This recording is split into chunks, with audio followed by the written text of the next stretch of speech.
Hey everybody, this is part 3 of the Misadventures of a Cryptid Hunter series. If you missed the first 2 parts, I'll link them down in the description below. Also, make sure to support the author and go check out his other work. That'll also be linked below in the description. Let's get into it. You would think by now that I would have gotten used to hospitals. The incessant sounds of the machines and the god-awful disinfectant smell they use to cover the stench of death.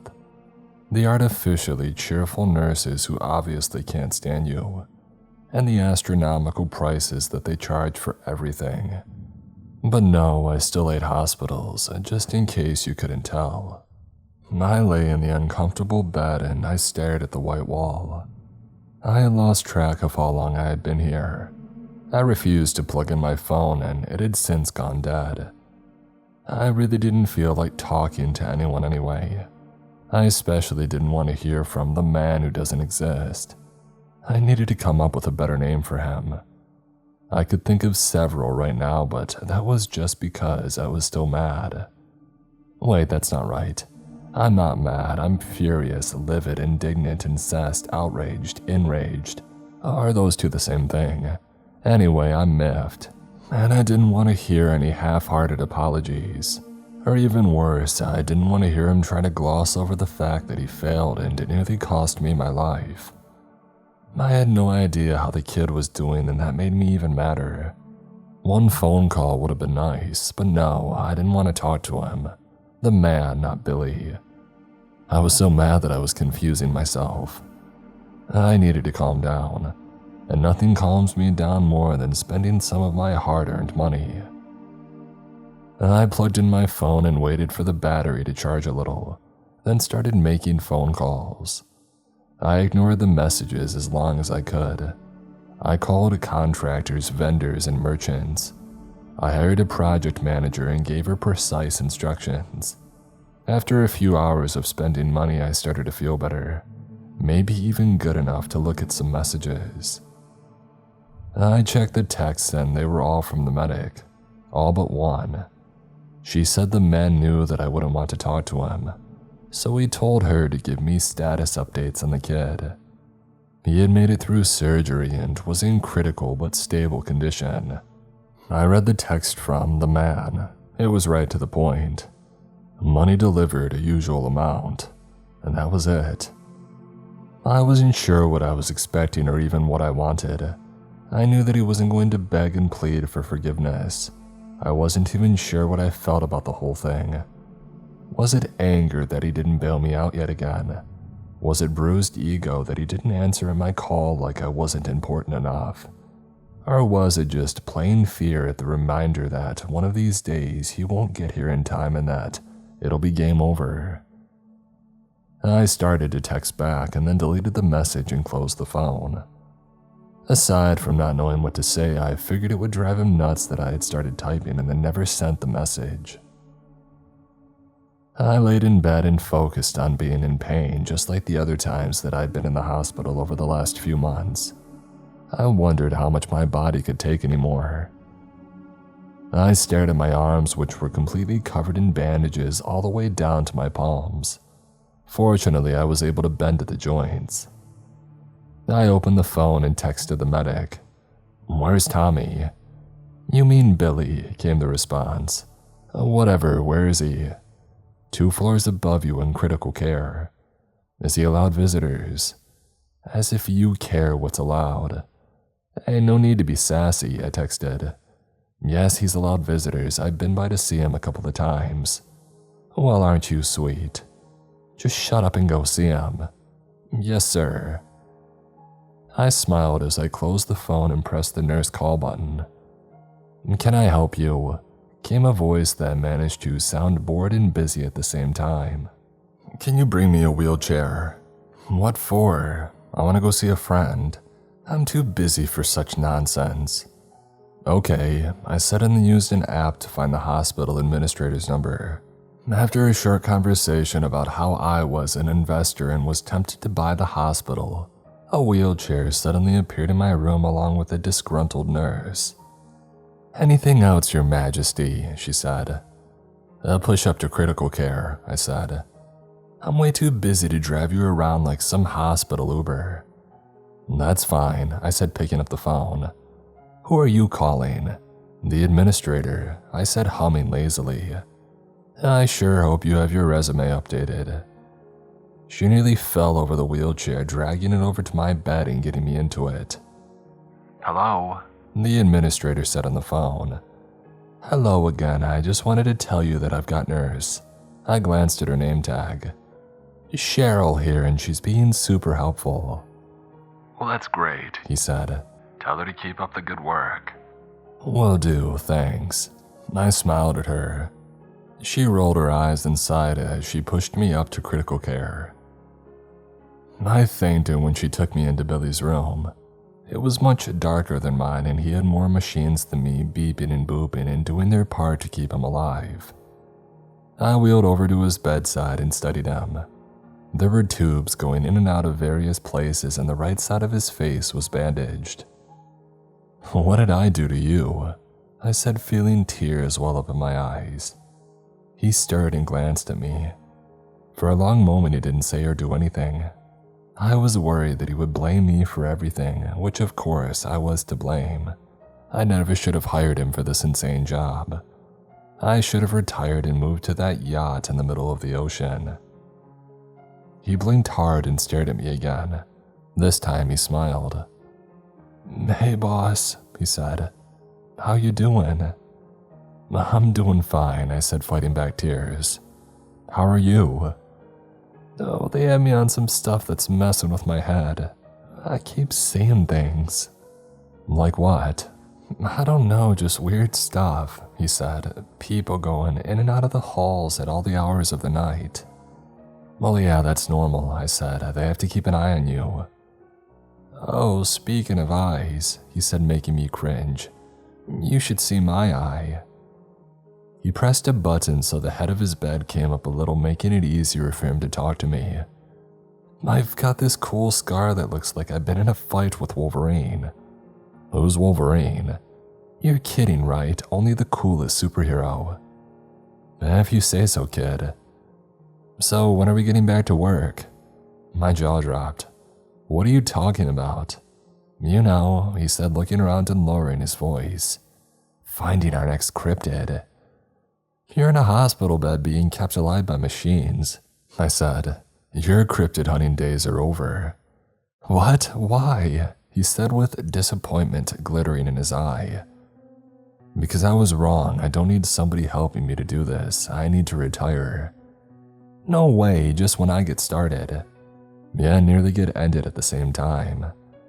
"I mean, yeah, I got a little scratched up and it's not like I died or anything." "Actually, you did," came a deep, resonant voice from the doorway.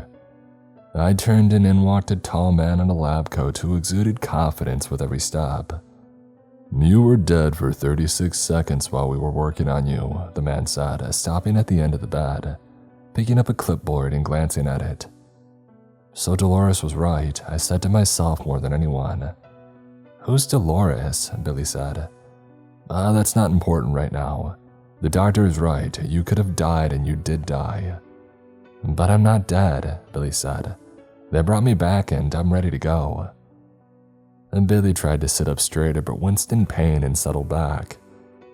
"Yeah, I can see how ready you are," I said sarcastically. "You'll be a great help out there in a wheelchair. I can picture it now, you rolling off a cliff or getting tangled in some brambles while." I suddenly remembered the outsider in the room. He stared at me as if waiting for the rest of the sentence, but I clamped my mouth shut. "I see you've sustained some injuries as well," the doctor said, looking at me. "What exactly do the two of you do out there?" "The park ranger," I said at the same time that Billy said. "A cryptid hunter." The doctor's eyes narrowed. He slowly observed Billy and then me. I laughed. What a jokester. This kid and his imagination. I've told you to quit watching those movies. You get all full of ideas and start seeing things that aren't out there." "Oh, yeah," Billy said, catching me glaring at him while I talked. "I must have gotten confused. I fell asleep watching a werewolf movie and I fell off the couch." Myuuji sustained these injuries from falling off of a couch, the doctor said slowly.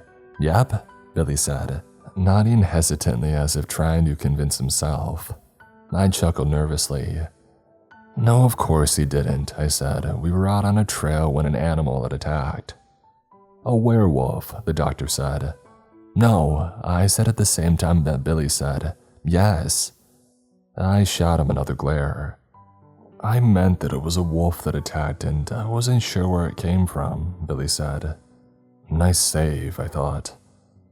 The doctor stared at us one at a time. His eyes seemed to penetrate mine as though he was reading my thoughts. At any rate, I recommend that both of you give serious thought to finding new careers, or at least taking a long break from whatever it is that you do. Sounds like good advice to me, I said. Billy didn't say anything, but he lay in bed and sulked. Thank you, doctor, I said, extending my hand. Roan, he said, shaking it. Try to avoid any further contact with werewolves. I hear they can be very antisocial. We'll do our best, I said as he left the room. I sunk into my wheelchair and sighed. What the heck is wrong with you? I said to Billy. What did I do now? He said. Cryptid hunter? I said, watching the door to be sure that nobody else was sneaking in. Werewolf fell off the couch. What? I panicked, he said. Really? I said sarcastically. Never would have guessed. You know, Billy said, straightening with a gleam in his eye, you're gonna have to make sure I don't run my mouth or say anything stupid around people. What are you getting at? I said, narrowing my eyes at him. I mean, if I were to accidentally go on the news and tell people that we hunt cryptids and how profitable it is, the park would be flooded with hunters trying to cash in. You wouldn't, I said, wincing at the cliché. Of course, if I was still employed as your partner, then I would have to keep my mouth shut, he said, grinning from ear to ear. First off, whoever said you were a partner, I said. You're like, Robin, he said. No, you're more like Robin's dog. His face fell. That's not very cool. Who said anything about being cool? This job is dirty, bloody, and nasty, and there's nothing cool about it. You don't think that hunting legendary creatures that most people don't even think exist is cool? I stared at him. It was the smartest thing that I had heard him say. What if I just decide to quit? He shrugged. Then I'll do it on my own, I laughed. You wouldn't last 2 minutes against a cryptid. I lasted against a werewolf, he said, folding his arms across his chest. Well, yeah, because you had help, I said. He grinned at me. I hung my head. I walked right into that one, I said. Fine, we'll keep going, but only after we've healed up and gotten some better equipment. He leaned back and closed his eyes. Sounds good to me. Before I knew it, he was snoring, and I shook my head and started back down to my own room, stifling a yawn. A few days later, I was strong enough to check myself out of the hospital against medical advice per usual. I returned home to a construction crew hard at work. I stepped out of the truck and hobbled towards the house with the help of the cane that they insisted I take with me. The inside of the house had made a drastic transformation. The old furniture was gone. In its place was a modern office and a hospital room, fully stocked with 2 beds. On the other side of the hall was an armory, a bathroom, and kitchen which had seen surprisingly few renovations. I hobbled upstairs to find 3 modern bedrooms, a bathroom, and a communications room. In the basement, the open space had been taken up by 2 laboratories. The second one contained the secret door to the tunnel leading outside. The triggers were changed slightly, and the tunnel had lights installed in the ceiling along the entire length. I went back upstairs and found the project manager. I sat in the chair in my new office and let her show me all the enhancements that they had made to the house. I've had crews working around the clock just like you stated so that it would be done in under a week. Of course, the extra enhancements had been built with a handful of workers and kept on a need-to-know basis, she said. I don't think they knew what they were really building. Well, good, I would like to keep it that way, I said. So you're nearly done? Yes, just a little work left to do and then clean up. Excellent, I said, pulling a gun out of my pocket and aiming it at her. She stared at it for a long moment. You're the only one who knew what all the secret work was about, correct? She nodded slowly, her wide eyes still staring at the gun. So, if I want to keep my secrets, I need to eliminate you. She swallowed hard. If that's what you feel that you have to do, then do it, she said. But I feel like you'd be wasting an opportunity should you ever have a need for such modifications in the future. No begging for your life, I said. No threats of repercussions are being found out. She shook her head slowly. I smiled and tossed the gun on my desk. Well done, I said. I definitely have a place for you in my organization. Excuse me? She said, still staring at the gun. You handled yourself professionally under duress and didn't stoop to any threatening or emotional tactics to save yourself. She narrowed her eyes at me, picked up the gun and pulled the slide back. Empty, she said in a hollow voice. I'm not a monster, I just wanted to see what you're made of. She tossed the gun back on the desk and stood. Well, this is what I'm made of, she said, walking out of the door. I struggled to my feet and hobbled after her as quickly as I could. Oh, come on, I shouted after her. You're really gonna let a little thing like being threatened at gunpoint upset you? Several of the workers stopped what they were doing and stared at me as I hobbled after her. She got in her car and started it. I reached the car and stood in front of it, blocking her only exit. You don't even want to hear the rest of what I had to say. She revved the engine in response. You don't want to hear that I was going to give you a $100,000 bonus for your new position. She gripped the steering wheel and stared at me but didn't rev the engine. The workers had followed her out of the house and were now standing back at a safe distance watching the scene. I stepped around to the driver's side and tapped on her window with my cane. She kept staring straight ahead but lowered her window a few inches.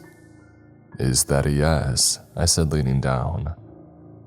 One of these days you're going to come across a situation that you can't buy your way out of, she said. Oh, believe me, I already have, I said. She sighed heavily, turned off the car and rolled up her window. She got out, stood toe-to-toe with me and slapped me across the face. I rubbed my stinging cheek. Don't you ever point a gun at me again. Loaded or not, are we clear? Crystal. She walked past me and went back into the house. The workers stared at me for a moment and then straggled back into the house as well. Finally, I hobbled my way back inside. When I made it back to the office, she was at her computer working as though nothing had happened. Were the cameras installed as well? I had asked, sinking into the chair. She handed me a spreadsheet of the things that I had asked to be done with the total cost of each item, and a check mark beside it showing that it was completed. I regarded the list from the cameras to motion sensors, to all the rest of the measures that I had put in place. There would be no surprises, at least not for me. I pulled out my checkbook, wrote a check to Mary Swanson for $100,000 and handed it to her. Here, I said. After you're done with this job, I want you to take a vacation before you come to work for me. Aren't I already working for you? True, but in a part-time status. This is for when you come to work for me full-time. I'm just not sure what I would do. Manage my finances along with any other jobs that I might need facilitated. Sounds rather vague. I shrugged. Nature of the beast. I'll pay you $200,000 a year plus a percentage of any money that you make for me. She narrowed her eyes at me. And what percentage? How about 20? How about 30? How about 25? How about you've got a deal? She said, extending her hand across the desk. I smiled, reached over and shook it. Now, if you don't mind, I've got some work to finish up before I start my vacation. You're kicking me out of my own office, I said. I would just like to finish my work without anybody pulling a gun on me, she said with a sideways look. I sighed. I'm never going to hear the end of that, am I? Nope. I got up, left the office, and went to my bedroom, and I fell into a deep sleep. The next day, I drove to the ranger station. As soon as I had walked in the door, I was accosted. "Where the heck have you been?" Ron said. "In the hospital," I said, glancing at my cane. "Why?" "Dell's gone missing," Sharon said, narrowing her eyes at me. "The day after you broke into his office." So much for paying to keep her quiet, I thought. "Where is he?" Nancy said. "I have no clue," I said, semi-truthfully. I really didn't know where the man kept his toys once I had handed them over. "We've been combing the park looking for him for the last week," Jeff said. "We thought that maybe he fell into a ravine or something." "When was the last time any of you saw Dell out in the park?" I said. "If he was here, he was always in his office." "I guess he's right," Ron said grudgingly. "Dell wasn't much for going into the park. He usually sent one of us." And then I realized what an opportunity I was missing. "Tell you what," I said to him. "If it means that much to you, I'll help search the park for him." They all stared at me and then my cane. "No offense," Nancy said, "but how much help are you going to be limping around in a cane?" "Well, I can drive around and search," I said. "I can also hire a search and rescue team." "At your own expense," Sharon said. "It doesn't look like the state cares very much," I said. "Have they sent anybody?" "No, they did send this guy," Jeff said. "They said that he was an expert tracker, but he's really creepy and hasn't checked in for days. In fact, he could be missing as well." "Okay," I said. "I'll hire a team and have them start looking tomorrow. In the meantime, who's in charge?" They all shot glances at one another. "Well, who is it?" I said. "Well, actually you," Ron said. "Once Dell was reported missing, they sent orders that you were to take over. Jeff's been doing it since you were out on leave." Jeff stepped up and handed me a set of keys. "I guess you're the boss now," he said. I focused on the keys and then their expectant eyes. "Well, I actually came here to turn in my resignation," I said. Jeff's eyes lit up immediately. "But I think I'll stick around to make sure this search is done right," I said, watching Jeff's face fall. "What do you mean?" Sharon said. "I mean, you have a man who's been missing for days yet. Here you all are, standing in the office doing nothing," I said. "Get out there and find him." They stared at me in shock and then filed out one by one. I went to Dell's office and locked the door this time, went in and sat in the chair, and then put my feet up on his former desk. I smiled broadly, thinking about sending those idiots out on a wild Dell hunt. I was busy being pleased with myself when the front door opened and closed. For a long moment, nothing happened. I thought maybe one of the idiots had forgotten something, but I didn't hear them come the rest of the way into the station. It seemed like they were just standing in the doorway. It was around the corner so I couldn't see, but I swear that I heard sniffing. I was about to get up and see what was happening when a face appeared at my door. I jumped, causing my leg to flop down on the floor painfully. The man standing there stared at me and then slowly lifted his hand and knocked on the glass. He seemed weathered, as if he had been left out in the elements for too long. I motioned him inside. "Who are you?" I said. "I might ask you the same question," he said slowly with a voice that sounded like gravel. "You might, but I asked first, so I won't answer until you do." He took a step towards the desk, and I found my hand involuntarily drifting toward my gun. "Mind if I sit?" he said. I gestured toward the chair, and he glided into it slowly, like releasing a hydraulic lift. "I'll take it you're the new boss," he said. "It would appear so," I said, feeling the hair on the back of my neck stand on end. He chuckled. You seem to be a step up from the rest of those bootlickers. I still haven't heard who you are and what you're doing here. Well, yes, you have, he said, leering at me. You just haven't heard it from me. Okay, then let's hear it from you, I said, resting my hand on my pistol. The state sent me to search for your boss. Well then, you better get searching. I have. He's not here. Then where is he? He leaned forward just a bit. You know, he said. Beads of sweat started forming on my forehead. I have no idea, I lied. I've been on leave in the hospital. About that, you seem to be quite accident-prone lately. What do you mean? You've been in the hospital 4 times in the last few months, having some health issues. Well, as a matter of fact, yes, not that it's any of your business. He smiled. Hunting cryptids will do that. I glared at him and tightened the grip on my gun. Without warning, he rose smoothly out of his chair and left.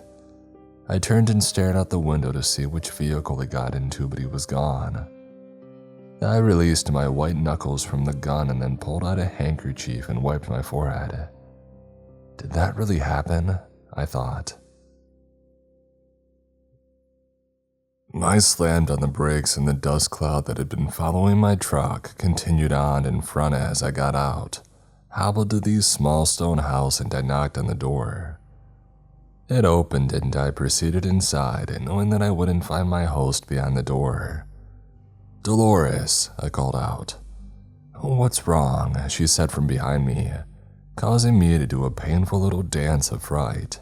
Well, that was unnecessary, I said, grabbing my leg and limping over to the comfy chair. Oh, sorry, I thought I'd give you a bit of a jump start, she said, smiling. How have you been? Super, I said sarcastically. I just won the gold in the 1,000-meter sprint. Wow, you are feeling nasty today. I just had an encounter in the park ranger station. What do you mean, an encounter? With a cryptid. She sat on her couch, her face suddenly serious. Tell me everything, she said. I told her what had happened with the rangers and the so-called tracker. Describe him to me, she said, closing her eyes. Well, he was a little taller than me, he was lean, weathered, and walked with a slow, no, not slow. It was a deliberate walk, like he was stalking me as prey. Anything else? His skin seemed a little on the reddish side, I said. I just took it for sunburn. She sighed and opened her eyes. Well, my friend, it looks like you may have been visited by a Skinwalker. One of those that can change form. She nodded. Then why didn't he attack when we were alone? I said. He knew who I was, he even called me a cryptid hunter. Isn't it obvious? She said. He's toying with you. He wants you to know that he can get to you anytime he wants. But why? I said. What did I do to him? She shrugged. Who knows with Skinwalkers? They're an unpredictable bunch. Maybe he sees a worthy adversary. Fine then, I said. Bring it on, I've taken down bigger prey. You don't understand, she said.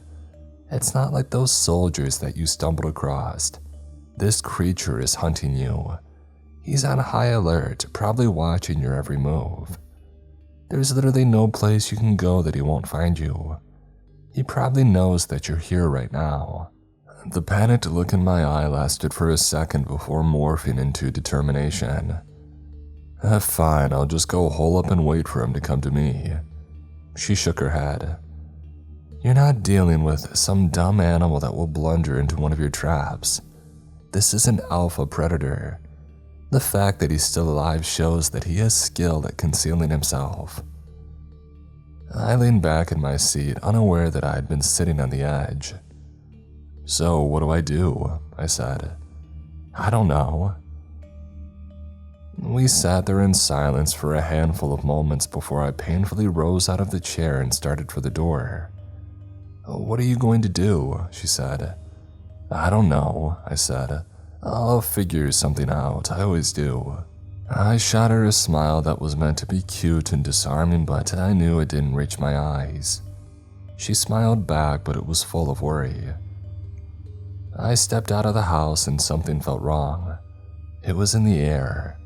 There was no sound, no wind, nothing.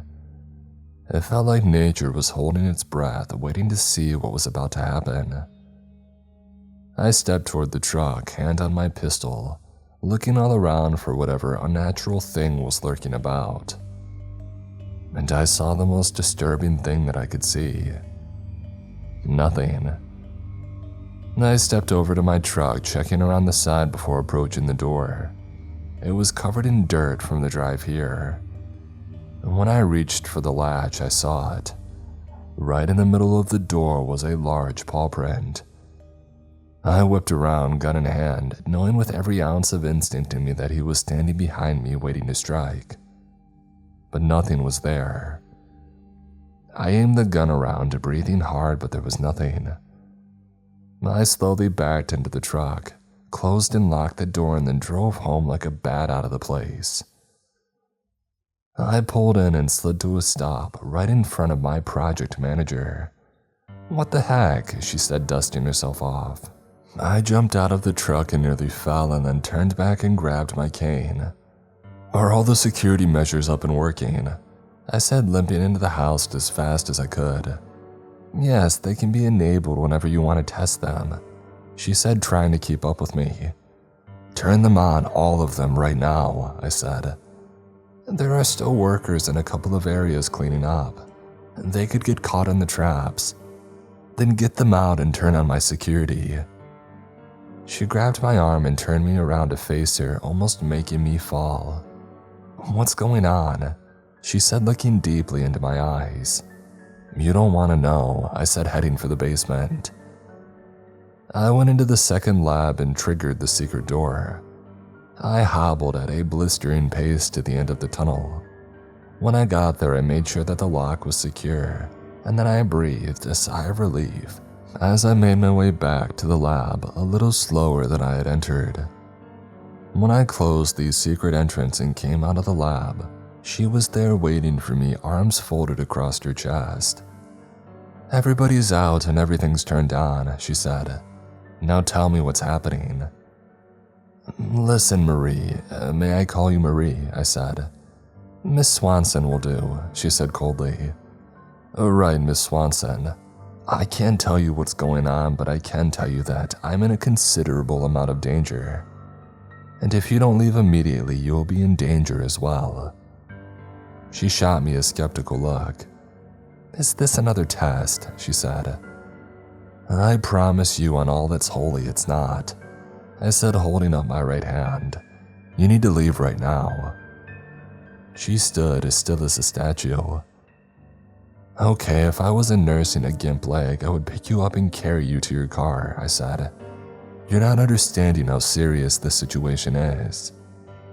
"So tell me," I sighed. "Fine. There's an alpha predator on his way here. He may even be here already, and I don't know what he's going to do." "An alpha predator? Fine, a skinwalker. Do you know what a skinwalker is?"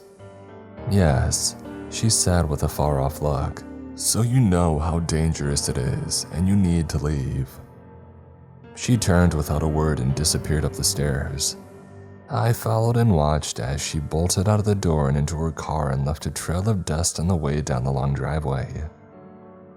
I breathed a sigh of relief as I closed and locked the door, and then went to my office and double-checked that all these security measures were armed. I barely sat in my chair until an alarm sounded on my computer. I switched to the camera for that area, and there he was, walking just as calmly as you please. He was near the tree that served as the hidden entrance. He stood beside it, sniffed, and then examined it, paying close attention to the trunk. After a minute or so, he ceased his investigation, staring straight into the camera, smiled, and then walked away. I tried to switch cameras and see which direction he went, but he had disappeared. I went to the armory and grabbed my pistol and then called Dolores. "He's baiting you," she said. "He wants to rattle you so that you'll be on edge." Well, it's working. "You can't let it. If he gets under your skin, you could panic and then he has you." Well, thank you, Miss Sunshine, for that cheery thought. "I know you're trying to keep things light, but I'm telling you, this might be the one time you have to go lethal. Thomas might not be able to save you if you panic." What do I do then? "Use your money," she said. "You like to do that. Look up weapons to use against skinwalkers and then have some sent to your house." Don't you know what they are? "I've heard rumors, but you should get some scientific facts to back them up." About skinwalkers? I'll get laughed off the internet if I try to buy skinwalker weapons. You might be surprised what you'll find. Alright. You be safe too. When I left your place, I had the strange feeling that I was being watched. "I'll make sure to lock the door," she said. And you might want to do more than that. "Believe me, nobody gets into this house without my permission." I fought off the chills that ran down my spine. Okay, well, I'm off to batten down the hatches. "Good luck," she said. I always have good luck, I said. Here's hoping it doesn't run out. She hung up, leaving me staring at the phone and wondering when the day would come that I did run out of luck. I thought that it had been when Dell attacked, but I somehow managed to survive that one too. Was my life really a ticking time bomb? Did it really matter if I tried to retire or not? Or would I end up like John Wick, constantly being dragged back in? I made sure these security measures were all armed and then sat back down and tried to think of some way to relax. I'm gonna go eat some Pop-Tarts, I said to myself, very aware of how empty the house was. I checked my cell phone to make sure that it was fully charged, and the security app was set to notifications though. I would get an alert if the alarm sounded. I had 2 packs of blueberry Pop-Tarts and a glass of milk, and then went to bed and fell asleep watching episodes of Red vs. Blue on YouTube. I woke and scanned around the dark room. Panic gripped me until I remembered where I was. There was a noise that I couldn't seem to locate. I glanced around and saw something blurry, light up red. I rubbed my eyes and looked again, and it was my phone. There was an alert. Someone was setting off the motion sensors. I sat bolt upright, sending pain shooting down my injured leg. Son of a, I said as another alarm went off and then another. I stared at the phone and the 3 alarms were going off in completely different locations. The first was at the far end of the driveway. The second was near the tunnel entrance, and the third was at the front door. I got up, threw on a robe, grabbed my pistol out of the nightstand, and went out to see what was happening. I struggled down the steps, regretting that I had left my cane beside the bed. Until I made it to the bottom, I was breathing hard, holding my gun in my offhand so that I could use the railing for support. I reached the bottom and stared at the front door. Looking at the phone, there was still an intruder alert sounding for it. I switched to the camera and saw nothing. Switching to the other 2 cameras showed nothing as well. I guess I need to reset the sensitivity, I thought, seeing that the wind was blowing leaves around. I chuckled and turned toward the kitchen when I heard it and froze. There was a soft scratching sound coming from the front door. I turned, half expecting it to crash in, and my attacker to come rushing up on me, but it didn't. I looked at the camera again, and this time I saw a dark form. It was large and hairy like a wolf, but only bigger. It was scratching near the doorknob as though it would tear through the wood and release the latch. I aimed the gun at the door and flicked the safety off. And then I had another thought. Why not use all this technology that I paid for? I tapped the screen on the phone and enlarged the front door. With a tap on an icon, a solid steel door slid down and landed with a thud. It covered the entire entrance in a barrier it would take a tank to get through. I scrutinized the camera and saw the wolf look up at it. I gave the phone the finger knowing there was no way the creature would see it, but it made me feel better. The wolf stalked around to the side of the house. I followed him with the cameras as he searched for weaknesses. I grinned as a thought occurred to me. I dialed the man and only had to wait a few seconds until he answered. Yes, He said. You interested in a skinwalker? of course. He said. Are you in immediate danger? No, I'm inside the house and he's outside. We're on our way. He said. 8 minutes later, I heard helicopters land in the front yard. I opened the front door to the man standing there waiting. Well, he said. I glanced at my phone. The last that I saw him, he was near the rear corner of the house. I said, pointing in the direction of the camera.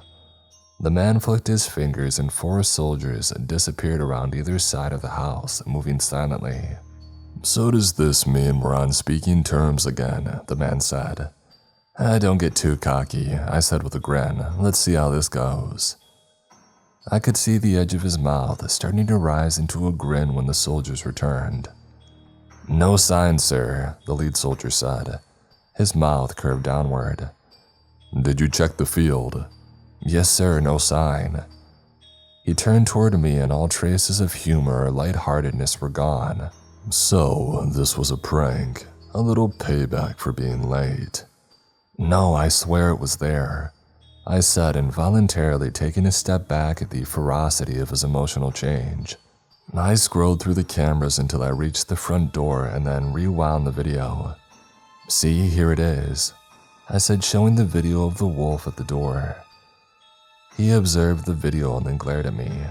Next time you call, it better not be because a stray dog woke you from your beauty sleep.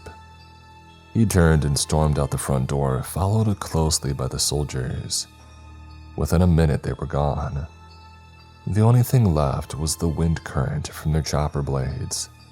Well, crap, I said as I stood there on the front porch, watching them go and wondering to myself if I had really seen it when something in the tree line moved. It was big, black, and coming at me fast. I dove inside, slammed the door, and tried to lock it, but the wolf was already there, pushing against me with inhuman strength. It knocked me down, but I planted both my feet against the door and pushed with everything that I had. My injured leg was screaming for me to stop, but I knew that would be catastrophic. I floundered, not knowing what to do, losing ground by the second when I saw the phone line on the floor. I reached for it, but it was just out of reach. I scooted toward it, knowing that I would lose ground and the door would be that much closer to opening. The screen was still up for the front door defenses. I held my breath for a moment and closed my eyes and concentrated.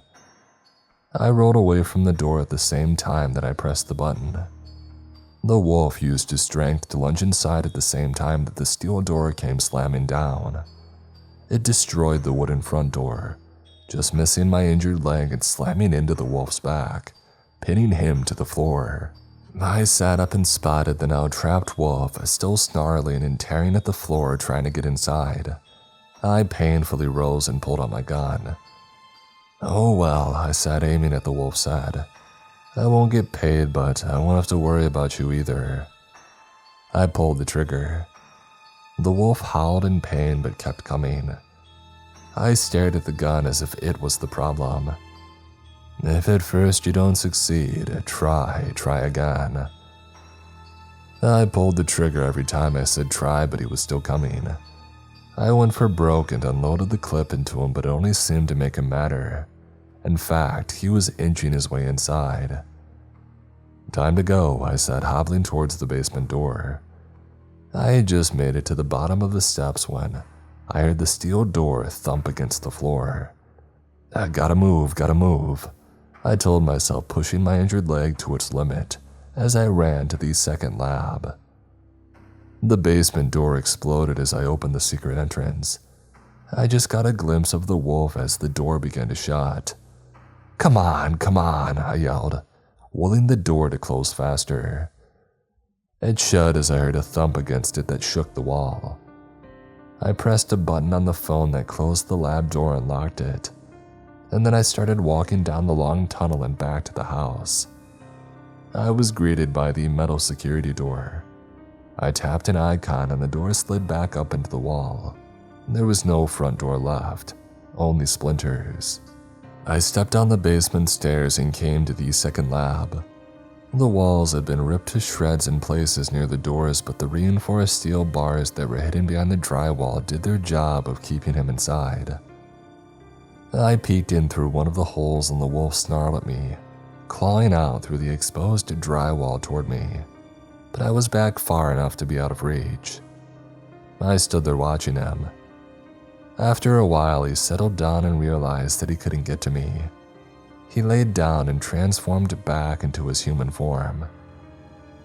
"Where am I?" he said, looking around the room. "Well, you're in my basement," I said. "What have you done to me?" he said. "I've captured you." "What will you do now?" "Well, I haven't had a barbecue for a while. I wonder how tough wolf meat is." "What?" he said. "You wouldn't." "You terrorized me, destroyed my house, and tried to kill me. Who knows how many other people you've done the same or worse to. All in the name of tracking people and helping them," I said. "Tell me again what I wouldn't do." He stepped away from the bars and snarled at me, and then said some word in a language that I didn't understand. I assumed it was a curse. "Gesundheit," I said to the wolf as I dialed the man. What? He said. "I have a pickup for you." Silence. Don't waste my time. "I'm not. I really have a pickup for you." Well, I'm not coming back there tonight. "I'll tell you what," I said. "I'll bet you my fee if you come back and there's not a cryptid here. I'll pay you my normal fee out of my own account." Silence. You better not be playing a game or you'll lose more than money. "I swear that I have a cryptid." We'll be there soon. 20 minutes later, the man and his soldiers met me at the door. "This way, gentlemen," I said, leading them down into the basement as we made our way past the remnants of the door. We approached the second lab and I didn't see anybody there. The man glared at me. "He's in there," I said as one of the soldiers went around the side. "Sir," he said. The man stepped around to the side and saw a naked man curled up in the fetal position, shivering. "Please don't hurt me anymore," he screamed when he saw me. I laughed, but the man didn't. "Come on," I said, "it's obviously a ploy." "Help me," he said. "This guy picked me up on the street and then tied me up and brought me here. He said that he had to have something to deliver tonight." "This is the wolf that I showed you on the camera," I said. "I apologize, sir. We'll get you out of here," the man said. "No, you can't. He's dangerous." "Open it," the man ordered. "No." "Open it." "You don't know what you're doing." He grabbed the phone from me and tapped an icon that opened the door. He tossed me back my phone and covered the man with his coat. The soldiers escorted him out. He shook and whimpered and when they took him past me, and then he turned toward me and smiled. "Oh crap," I said, ducking back into the ruined lab and slamming the door closed.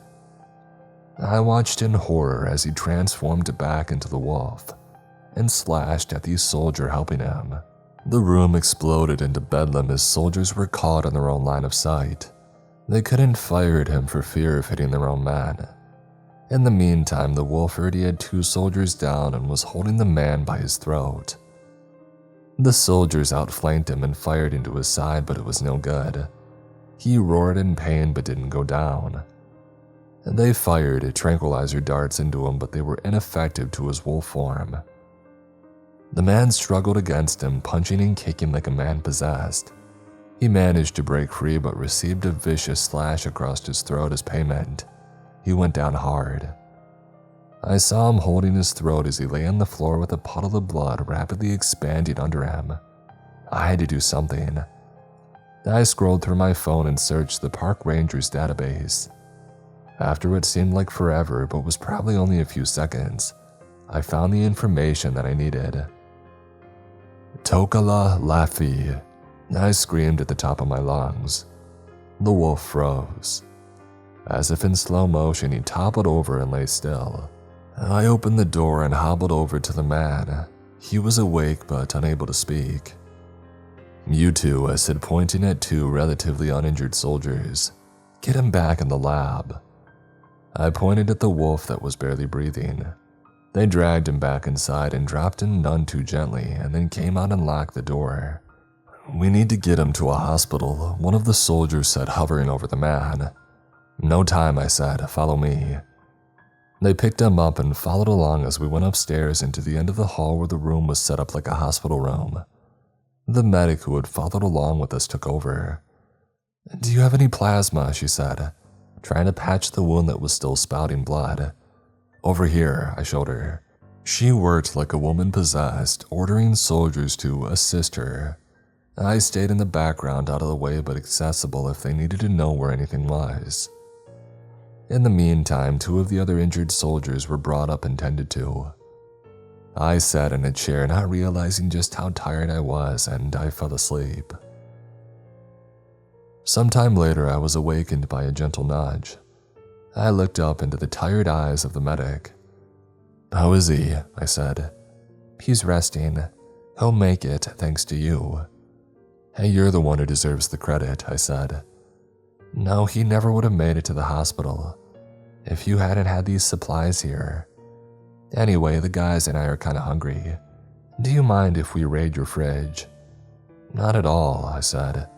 "In fact, I think I'll join you." She helped me out of the chair and then I offered her my arm. She hooked hers through mine and escorted me into the kitchen. We all sat there around the kitchen table exhausted, eating Cheetos and drinking soda like we were taking a break from a movie marathon. I rose and told them that they were welcome to anything in the house, including the bedrooms if they needed a nap. I recommended feeding the downstairs guest, but the consensus was that he could starve for a while. I got up a few hours later feeling refreshed as I watched the sunrise. I went down to the medical wing and found the man awake and alert. "Have you been enjoying your stay here at Sheranger?" I said to him in a funny voice. He chuckled. "The accommodations are adequate," he said in a voice just above a whisper. "You insult me," I said. "I shall have you removed from my presence at once." "I think I'm being removed soon anyway," he said. This was a great idea to dedicate a room to urgent care. I shrugged. "Just sick of doctors telling me what to do," I said. "If they work for me, I get to tell them what to do." "Except me," the medic said, walking into the room with a tray of donuts. She set the tray on the table and offered one to the man and me. I held up my donut. "A toast," I said, "to misunderstandings." "And apologies," the man said, holding up his donut, looking at me. "And to living long enough to see them through," the medic added as we touched our donuts together. We all bit into our treats and enjoyed a moment of peace. "I think we should all go on a vacation together," I said. "I know this great place in the Mediterranean."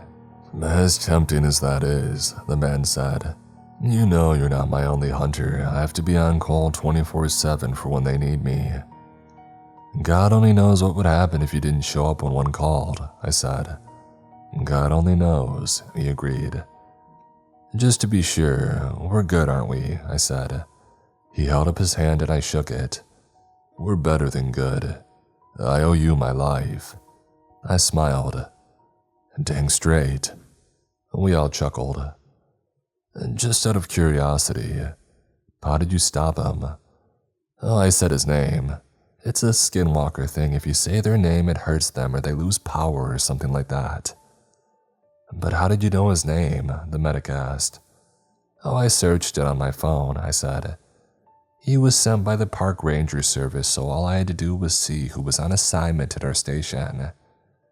And his name was listed in the records. Ingenious. Well, I can't take all the credit. Somebody else identified him as a Skinwalker for me. And Dolores, he said with a far-off look. That's right. What's the deal with you two anyway? We have a history, he said. And that history is... Can you keep it a secret? He said, leaning slightly closer. Yeah, I whispered. So can I, he said, and then sat back up and grinned at me. Okay, funny guy, I said. I guess I'll have to wait until one of you is ready to fess up. Well then, you're in for a long wait, he said. The next day, we all marched down to the basement. The man carried a tranq gun and the soldiers had stun nets. Takala was in human form and was looking a little worse for wear. Please, you have to help me, he said to the man. I've been left down here to starve. He took a step closer to the bars. You think I give a crap about whether they gave you a sandwich when you nearly ripped my throat out?